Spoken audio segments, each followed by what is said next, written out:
이제 하나님의 말씀 함께 한 절입니다. 같이 읽겠습니다. 시편 51편 10절입니다. 시편 51편 10절 한 절입니다. 같이 읽겠습니다. 하나님이여 내 속에 정한 마음을 창조하시고 내 안에 정직한 영을 새롭게 하소서. 아멘. 우리가 어떤 사건을 겪거나 사건이 지나고 난 다음에 우리는 그 사건들을 기억하면서 글을 남기게 될 때가 있습니다. 그 글들을 모아서 책을 내기도 하지요. 신앙적인 관점에서도 내 삶의 역사하신 그 하나님에 대하여서 글로 남기는 것은 믿음의 일들이다라고 할 수가 있습니다. 왜냐하면 나의 삶의 역사하신 하나님을 잊지 않고 그것을 후대에 전하는 일은 정말 귀한 믿음의 일이기 때문에 그렇습니다. 무엇보다도 하나님께서 사람을 택하여 성령의 감동을 주시고 글을 쓰게 하심으로 성경을 우리에게 남기셨습니다. 이 성경 가운데에는 다양한 그러한 형식들이 있죠. 어떤 부분은 역사에 관련된 부분이 있고 어떤 부분들은 편지가 있고 또 한편 시와 노래가 들어있는 성경도 있습니다. 같은 성경이어도 다른 부분에서는 몇 장 몇 절이라고 얘기하는데 시편에서는 몇 편 몇 절이라고 이야기를 하죠. 왜냐하면 성경 66권 중에서 각각의 성경을 기록한 기자는 한 사람입니다. 창세기를 기록한 사람은 모세죠. 1장부터 50장까지 모세가 다 기록을 했어요. 마태복음은 1장에서 28장까지 있죠. 세리 마태가 성령의 감동을 받고 아주 꼼꼼하게 잘 기록을 했습니다. 시편의 경우에는 총 150편인데 이건 한 사람이 쓴 게 아니라 여러 사람이 모아서 편집이 되어진 겁니다. 다윗을 비롯해서 아삽이라든지 고라 자손이라든지 솔로몬이라든지 여러 사람들이 성령의 감동을 받아서 하나님이 주신 은혜들을 시로 이렇게 기록을 하고 그것에 음료를 붙여서 노래를 부른 것이 시편입니다. 오늘 본문에 있는 말씀도 시와 노래입니다.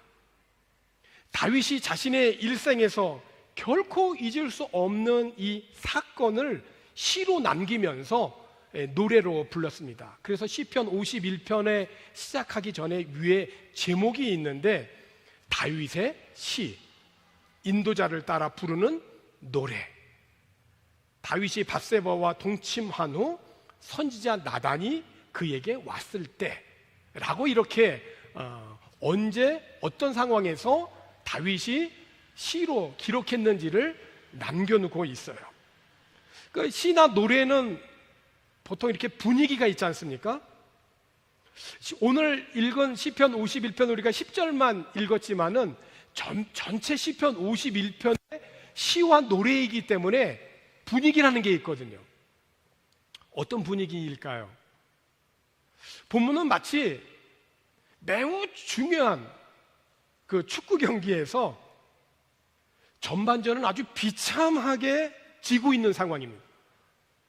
본원이로 하여금 탄식이 나올 수밖에 없는 상황이에요. 그러니까 축구 경기에서도 가끔은 그 축구 경기를 보러 왔다가 자기가 응원하는 팀이 질 것 같으니까 아예 더 이상 관람하지 않고 일찍 그 경기장을 떠나는 관람객들이 있습니다. 아예 끝부분은 아예 그냥 보지도 않고 퇴장하는 경우죠. 그런데 추가 시간 몇 분을 남겨놓고 극적으로 역전을 하는 경우가 있어요. 시편 51편도 끝까지 읽어봐야 되는 그러한 시편입니다. 왜냐하면 대단한 역전승이 있는 시편이거든요. 그래서 분위기가 시작할 때는 이 시편의 51편이 어둠침침합니다. 답답합니다. 괴롭습니다. 그런데 중간 부분 이후에 가면 이 분위기가 완전히 바뀌어져요. 기쁨이 있고 승리가 있고 확신이 있고 내가 이렇게 하겠습니다라고 하는 미래에 대한 확신과 결단이 들어가 있어요. 마치 산불이 나가지고 온 산을 다 태우고 나면 그 산이 그냥 시커매서 어떻게 저렇게 아름다웠던 산이 저렇게 다 타버리나라고 절망을 하는데, 시간이 흐르고 세월이 흘러 그 시커먼 그 잿더미 아래에 새싹이 돋아나오는 거예요. 희망이죠. 미래가 있는 것이죠. 다시금 그 검은 산이 푸르게 되어지는 그런 미래를 볼 수 있는 새싹이에요. 마치 그 시편 51편은 그런 그 분위기를 갖고 있다는 거예요. 본문에 있는 배경은 우리가 좀 잘 알지만 다시 한번 좀 살펴보려고 해요. 다윗이 왕으로서는 최상의 그 순간에 있을 때 일어난 일이에요. 그걸 어떻게 알 수 있냐면은 나라에 전쟁이 일어났거든요. 근데 왕이 출전하지 않아도 될 만큼 국력이 신장이 되었어요. 웬만한 전쟁은 부하들이 다 나가서 앞장서서 다 일을 처리합니다. 그만큼 국방력이 튼튼하고 체계가 이제 잡혔어요. 과거에는 상처 난 자, 부도 난 자, 경제적으로 파탄당한 자, 그런 자들이 모여가지고 400명의 아둘람 굴에서 그 이스라엘을 건국을 했지 않습니까? 근데 그런 사람들이 모여서 훈련을 하고 이제 하나님의 은혜를 부어주셔서 아주 정말 어느 나라하고도 전쟁을 해도 지지 않는 아주 강력한 군대가 됐단 말이에요. 최상의 최절정의 순간에 일어난 다윗의 일이에요. 그러니까 전쟁에 나가도 왕이 나가지 않아도 된다니까요. 다윗은 부하들이 다 전쟁에 나갔지만 어느 날 저녁 때가 되어서야 침상에 일어났습니다. 왕궁 옥상 위를 올라가서 거닐다가 한 여인이 목욕을 하는 것을 보게 돼요. 다윗은 이 상황을 왕의 권력을 이용해서 계속해서 연장합니다.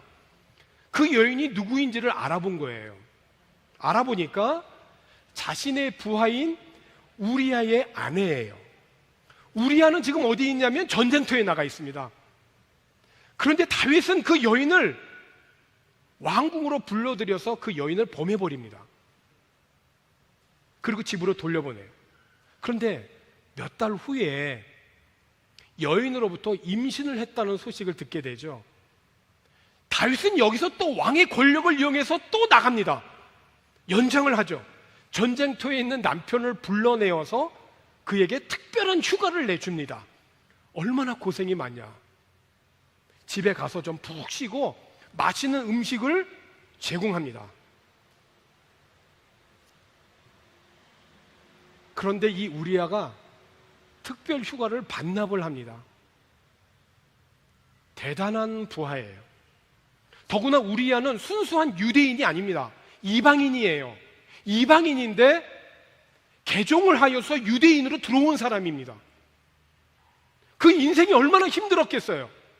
이방인으로서 유대인으로 들어와 그래서 왕 다윗을 위해서는 목숨을 내걸 만큼 전쟁터에서 나갈 그러한 사람으로 되어지기까지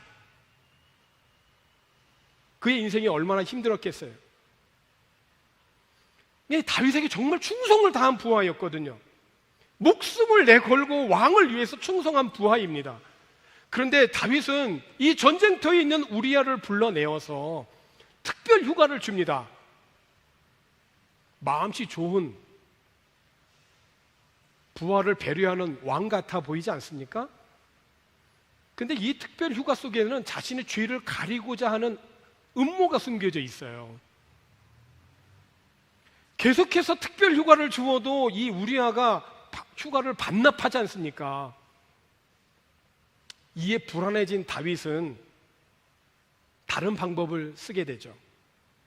가장 치열한 전쟁터의 맨 앞에 이 우리아를 내보내게 한 겁니다. 이건 간접살인이죠. 결국 치열한 전쟁터에서 우리아는 용감하게 싸우다가 죽습니다. 사람들 보기에는 전쟁터에서 용감하게 싸우다 죽은 것으로 알려집니다. 우리아가 죽은 전투에서 이스라엘이 패했다라고 하는 이 소식을 전해 들은 다윗이 화를 냅니다. 어떻게 이렇게 무모하게 군인을 그렇게 앞에 내세워서 그렇게 사람을 죽일 수 있겠냐고 화를 내죠. 그런데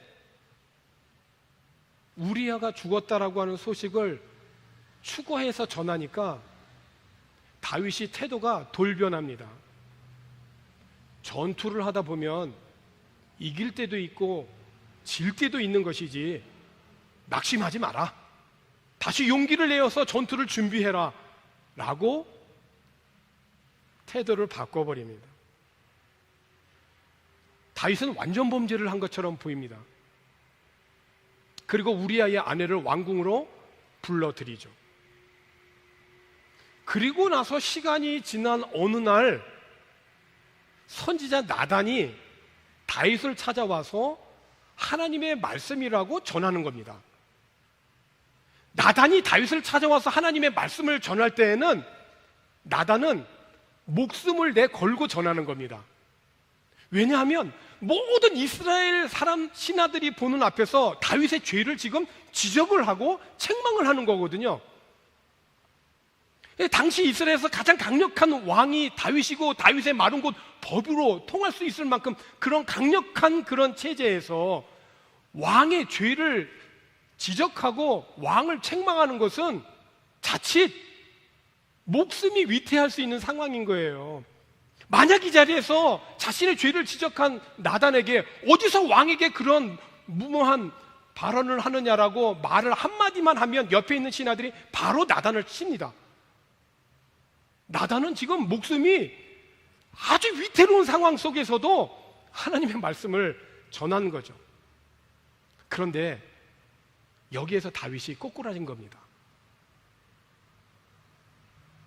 우리들은 자신이 불리한 상황이 되면 다른 사람 탓을 많이 합니다. 최초의 사람인 아담을 한번 보세요. 하나님께서 하와를 그에게 붙여주셨을 때 딱 보자마자 뭐라고 말합니까? 내 뼈 중에 뼈요 살 중에 살이다라고 하는 엄청난 사랑의 고백을 합니다.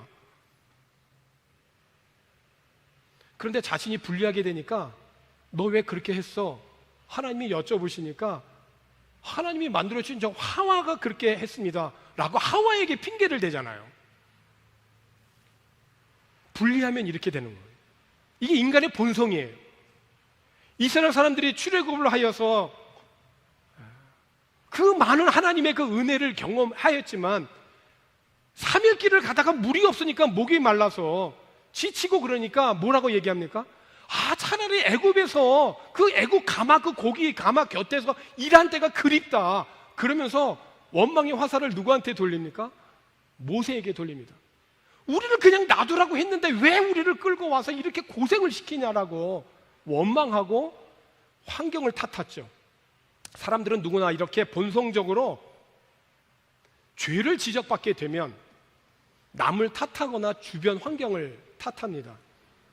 그런데 다윗은 그렇지 않았다는 거예요. 오늘 본문 시편 이제 10절 읽었지만 시편 51편 1절부터 3절까지 있는 말씀을 보면 알 수 있어요. 이렇게 고백합니다. 하나님이여 주의 인자를 따라 내게 은혜를 베푸시며 주의 많은 긍휼을 따라 내 죄악을 지워달라고. 2절에 보니까 나의 죄악을 말갛게 씻으시며 나의 죄를 깨끗이 제하소서. 3절에 보면 무릇 나는 내 죄과를 아오니 내 죄가 항상 내 앞에 있나이다. 사람들은 불리하게 되면 죄 때문에 저렇습니다, 환경 때문에 이렇게 했습니다, 이런 저 사람 때문에 그렇습니다 라고 그렇게 환경을 탓하거나 남을 탓하는데, 시편 51편 나단이 다윗에게 왔을 때 죄를 지적했을 때 다윗이 최초로 고백한 그런 1절, 2절, 3절에만 보면 내 죄 때문입니다, 내 죄 때문입니다 라고 자신 때문에 이렇게 됐습니다 라고 고백하는 것으로 시작하는 걸 우리가 볼 수 있어요. 오늘 설교의 제목이 정직한 영인데, 정직한 영의 출발은 뭐냐? 자기가 죄인이라고 하는 것을 인식하는 데서 출발한다는 거예요. 누구누구 때문이 아니라 어떤 환경 때문이 아니라 그때 이랬으면 괜찮았을 텐데 라고 과거에 집착하고 과거에 대해서 몰입하며 후회만 하는 그런 것이 아니라 나의 죄 때문이라는 거예요. 나 때문이라는 거예요. 그러니까 다윗은 고백합니다. 나는 내 죄과를 압니다. 지금 죄가 나를 지금 뚫어지게 보고 있습니다. 내가 죄인입니다. 이렇게 다윗의 시와 노래의 첫 부분은 죄로 인하여서 정말 참담합니다. 근데 마치 새벽 동트기 전에 가장 그 캄캄한 것처럼, 그러나 그 캄캄함이 빛이 오면 그 캄캄함이 물러나가는 것처럼 밝은 태양이 어두움을 뚫고 나오는 빛이 세상을 환하게 비추듯이 다윗의 마음을 비춰주기 시작합니다. 자신의 죄를 알기 때문에 간구를 합니다. 누구에게요? 왕인데 누구에게 간구를 하란 말입니까? 왕이 곧 심판주고 왕이 곧 명령자인데 그 위에 아무도 없는데 왕이 지금 누구에게 간구를 한다는 겁니까? 하나님에게요. 하나님에게 간구하는 거예요. 왜 하나님에게 간구하죠? 하나님이 심판주이시고 창조주이시니까요. 하나님은 심판주이시고 창조주이시라고 하는 신앙을 비록 죄를 지었었지만 다윗은 가졌었어요. 그래서 하나님께 용서를 구하는 겁니다. 1절 다시 보면 하반절에 보니까 지워주소서 그러잖아요. 내 죄악을 지워주소서. 누가 지울 수 있습니까? 이 죄를. 심판주요? 하나 창조주만이. 2절에 보니까 맑게 씻기시고 제하여 주소서. 누가 맑게 씻길 수 있고 제할 수 있단 말입니까? 심판주요? 창조주 하나님만이. 7절에 있는 말씀을 보니까 씻어주소서. 내가 눈보다 희리이다. 누가 이렇게 씻어줄 수 있겠단 말입니까? 창조주요? 심판주이신 하나님만이. 9절에도 보니까 주의 얼굴을 내 죄에서 돌이키시고 내 모든 죄악을 지워줘서 계속해서 하나님 앞에 간구하는 거예요. 왜? 하나님은 창조주이시고 창조주시라고 하는 말은 새롭게 하실 수 있는 분이라는 거고요. 지우고 새롭게 하실 수 있는 분이기 때문에 그래서 자신의 죄를 용서하여 주시고 새롭게 해 주실 것을 간구한 겁니다. 오늘 본문에 있는 말씀이죠. 10절에 있는 말씀 같이 읽었던 말씀인데 10절에 이렇게 다시 한번 고백하죠. 하나님이여 내 속에 정한 마음을 창조하시고 내 안에 정직한 영을 새롭게 하소서. 창조와 새롭게 하는 역사는 하나님만이 하실 수 있는 영역이에요. 하나님은 누구에게 이런 은혜를 베푸시는가? 누가 어지러워진 그런 그 질서를 새롭게 하시고 새롭게 창조하실 수 있는가? 그것은 창조주 하나님이 하실 수 있다는 거예요. 그러니까 다윗은 이거를 새롭게 다시금 깨달은 거죠. 비록 왕이지만 내가 모든 백성들을 심판할 수 있는 권력이 나한테 있지만 나는 하나님의 심판을 받는 그런 자임을 고백하는 것이죠. 자신의 죄를 깨닫고 회개하는 영혼에게 그래서 하나님은 정한 마음, 정직한 영을 새롭게 하여 주시는 겁니다. 코로나가 2년이 넘도록 우리 삶을 위협하고 있습니다. 참 장기화로 인하여서 위축되기 쉽고 지칠 수가 있지만 하지만 사랑하는 성도 여러분, 우리를 모든 것을 새롭게 하시는 창조주 하나님을 바라보실 수 있기를 권합니다. 다윗이 창조주 하나님을 신앙하면서 간구한 내용이 또 있습니다. 11절과 12절에 있는 말씀인데요, 모두 4가지로 고백을 하고 간구를 해요. 11절에 나를 주 앞에서 쫓아내지 마시며 주의 성령을 내게서 거두지 마소서. 12절에 주의 구원의 즐거움을 내게 회복시켜 주시고 자원하는 심령을 주사 나를 붙드소서. 자, 첫 번째는 뭐냐면요, 나를 주님 앞에서 쫓아내지 마십시오 라고 하는 거예요. 왜? 주님 앞에서 쫓겨나면 자신의 인생은 아무것도 아니라는 것을 그는 알았거든요. 두 번째, 주의 성령을 거두지 마십시오는 거예요. 왜? 주의 성령이 거두지게 되니까 자기에게 주어진 권력을 선하게 사용하지 못하고 충성스러운 부하의 아내도 범하고 그것도 부족해서 살인하고 이런 자리까지 거침없이 그냥 가더라는 거예요. 성령이 거두어지면, 자신의 삶에 성령이 거두어지면 내 인생은 그거로 끝나는 겁니다 라고 하는 거죠. 왕의 옷을 입고도 권력의 자리에 앉아 있어도 하나님의 백성에게 성령이 거두어지게 되면 그것으로 끝나는 거예요. 그래서 성령을 거두지 마십시오라고 강구를 한 거예요. 세 번째는 주의 구원의 즐거움을 회복시켜 주십시오라고 기도했어요. 왜? 주님으로부터 흘러나오는 구원의 즐거움이 인생의 가장 의미 있는 즐거움이니까. 사람의 마음은, 욕심은 끝이 없거든요. 근데 하나님만이 만족을 줄 수 있어요. 그러니까 하나님으로부터 흘러나오는 즐거움을 나에게 회복시켜 달라고. 네 번째는 자원하는 심령을 주셔 나를 붙들어 주십시오. 왜냐하면 내가 이제는 억지로 끌려가는 신앙이 아니라 내 인생의 의미는 주님 안에서만 해석되어질 수 있기 때문에 내가 주님을 따라가지만 궁극적으로는 주님이 나를 붙들어 달라고. 내가 손을 잡는 것 같지만은 그러나 내가 주님의 손을 놓치지 않도록 붙잡은 그런 주님의 손으로 나를 붙들어 달라고 간구한 겁니다. 이런 주님의 은혜를 간구하고 회복하게 되었을 때에 다윗이 어떻게 살겠다라고 이제 다시금 결단하게 되냐면, 처음에 그 분위기가 정말 너무나 침침하고 답답하고 정말로 어둡게 시작을 했지만 이제 어떻게 살겠다라고 그런 결단을 하냐면 두 가지로 결단을 해요. 첫 번째는 나와 같은 그런 범죄자들에게 주님의 도를 가르치겠습니다라고 하는 거예요. 그래서 그들이 주님 앞에 돌아올 수 있도록 하겠습니다라고 하는 그런 결단이에요. 13절에 있는 말씀이죠.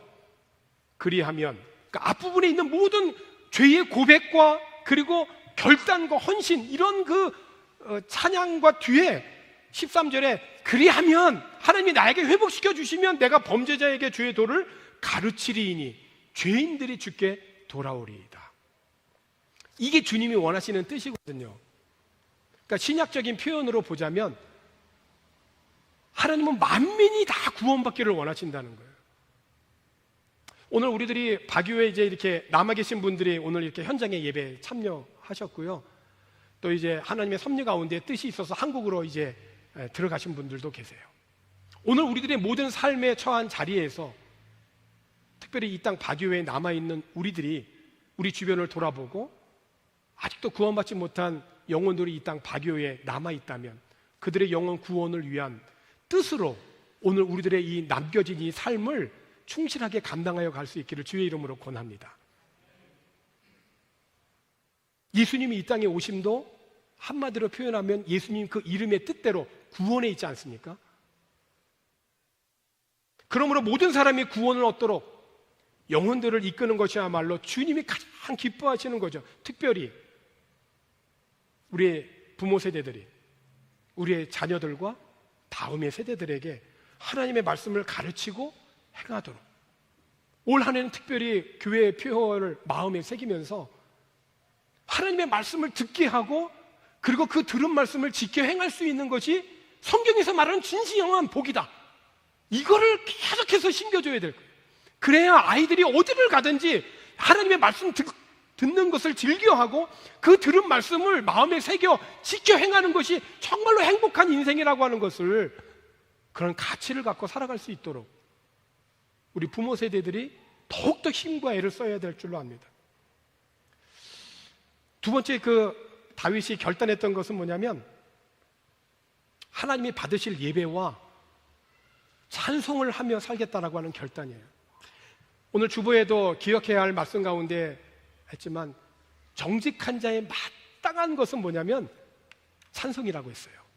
하나님이 우리를 창조하신 그 목적도 어디에 있냐면 하나님의 이름을 찬송하는 데 있다는 거예요. 다윗이 밧세바를 범하고 충실한 부하였던 우리아를 죽인 후에도 다윗은 하나님께 제사를 드렸어요. 드리지 않은 게 아니라니까요. 드렸다니까요. 그런데 다윗이 깨달아진 게 있다는 거예요. 16절에 있는 말씀입니다. 주께서는 제사를 기뻐하지 아니하시나니 그렇지 아니하면 내가 드렸을 것이라. 주는 번제를 기뻐하지 아니하시나이다. 만약에 성경에서 시편 51편 이 16절만 딱 띄어내가지고서 전한다면 하나님은 예배하는 것을 원하시는 분이 아니야 라고 그렇게 오해할 수가 있어요. 그렇지 않아요? 다윗이 지금 16절에 이렇게 고백했잖아요. 주께서는 제사를 기뻐하지 아니하신다. 그렇지 아니하면 내가 드렸을 것이라. 주는 번제를 기뻐하지 아니하신다. 아니, 레위기에 있는 말씀을 보면 번제를 드릴 때는 이렇게 해라 라고 아주 상세하게 가르쳐 주셨거든요. 번제를 드리라는 겁니다. 번제를 드렸을 때 그 주어지는 은혜와 복이 있다는 거예요. 하나님께서 베푸시는 은혜와 복이 있다는 거예요. 번제를 드릴 때. 그런데 시편 51편 16절에는 하나님은 번제를 기뻐하지 아니하신다 그러면 이거 뭔가 잘못된 거잖아요. 시편 51편 16절은 중간중간에 빠져있는 단어들이 있다는 거예요. 주께서는 어떤 제사를 기뻐하지 아니하시냐? 형식적인 제사. 죄가 있음에도 회개하지 않고 드려지는 여전한 그 제사. 간음죄와 살인죄를 졌음에도 불구하고 여전히 지금 드리고 있는 그 제사를 하나님은 기뻐하지 아니하신다. 그 말이잖아요. 번제도 마찬가지 아닙니까? 나단이 오기까지, 하나님의 말씀을 듣기까지 다윗은 얼마나 많은 번제물을 드렸겠습니까? 근데 지나놓고 회개하면서 보니까 그 모든 번제물이 사람 보기에는 과시할 만큼 왕으로서 넉넉한 번제물을 드렸을 것이고 자랑할 만큼 그런 모든 번제물이었었다 할지라도 정작 그 번제물을 받으시는 하나님은 받지 않으셨다는 겁니다. 그러니 사람이 드리는 번제물이 자기 과시나 업적이나 자랑이 되었으면 자기 만족인 것이죠. 하나님하고는 전혀 관계없는, 외면할 수밖에 없는 제물인 거예요. 그러므로 다윗은 자신이 죄 중에 거하면서 형식적으로 드리는 제사와 번제에 대해서 회개하면서 하나님이 기뻐 받으시는 제사는 뭐냐라고 그렇게 이제 신앙을 고백하잖아요. 17절과 19절에 있는 말씀이죠. 17절에 있는 보니까 하나님께서 구하시는 제사는 상한 심령이라. 상한 심령이라. 하나님이여 상해하고 통회하는 마음을 주께서 멸시하지 아니하시리이다. 이거를 하나님이 받으신다는 거예요. 이거를 19절에도 보니까 그때에 주께서 의로운 제사와 번제와 온전한 번제를 기뻐하신다는 거예요. 앞에는 받지 않으신다는 거예요. 제사나 번제를. 그런데 지금 19절에 보니까 그 제사와 온전한 번제를 기뻐하신다고 그랬어요. 그 차이를 여러분 아시겠죠? 주님께 드리는 숫소가 인간이 보기에 엄청나게 빛나 보이고 비싸 보여도 인간의 과시와 만족이 아닌 하나님이 기뻐 받으시는 그런 번제물로서의 숫소가 정말 되려면 의로운 제사, 온전한 번제가 되어야 되는 것이죠. 의로운 제사라고 하는 것은 하나님과 바르게 맺어진 관계에서 드려지는 제사예요. 창조주 하나님을 확신하고 드려지는 그런 예배, 제물인 것이죠. 하나님을 형식적으로 예배하지 않고 믿음으로 드리는 예배, 그 믿음이 없이는 하나님을 기쁘시게 할 수 없으니까 주님의 그 은혜에 진정 감사하면서 드려지는 그런 찬양, 그걸 하나님이 기뻐하신다는 거예요. 그때에 주님만이 주실 수 있는 은혜를 우리는 예배 속에서, 제물을 드리는 그 헌신된 그 제물 속에서 우리는 경험하게 되어지는 것이죠. 그래야 우리의 믿음이 성장하고 복이 될 줄로 믿습니다. 사랑하는 성도 여러분, 어두운 영은 과거에만 집착하게 만듭니다. 그렇게 했을 걸, 그렇게 해만 됐을 걸만 합니다. 하지만 창조주 하나님의 영은 과거의 죄를 회개하게 하시고 그리고 새롭게 하시는 정한 마음, 정직한 영을 주시는 영이에요. 그 하나님을 온전히 신뢰할 수 있기를 권합니다. 정한 마음, 정직한 영으로 하나님이 기뻐하시는 삶의 예배자들이 되셔서 우리의 삶으로 또 우리가 정하여 드리는 모든 시간과 드리는 제물이 정말 하나님이 기뻐 받으시는 그런 예배와 제물이 되어서 그것이 우리에게 복이 되고 은혜가 넘치는 그런 귀한 주님의 자녀의 삶이 되어지기를 주님의 이름으로 축원합니다. 기도하겠습니다. 창조주 하나님 아버지, 오늘 우리의 죄를 주님 앞에 고백하게 하여 주시고 주님의 보혈로 덮어 주시옵소서. 정한 마음, 정직한 영으로 새롭게 되어 주님을 찬양하고 주님으로부터 흘러나오는 그런 즐거움으로 기뻐하는 자녀의 삶을 살아갈 수 있도록 인도하여 주시옵소서. 감사드리고 예수님의 이름으로 기도하옵나이다. 아멘.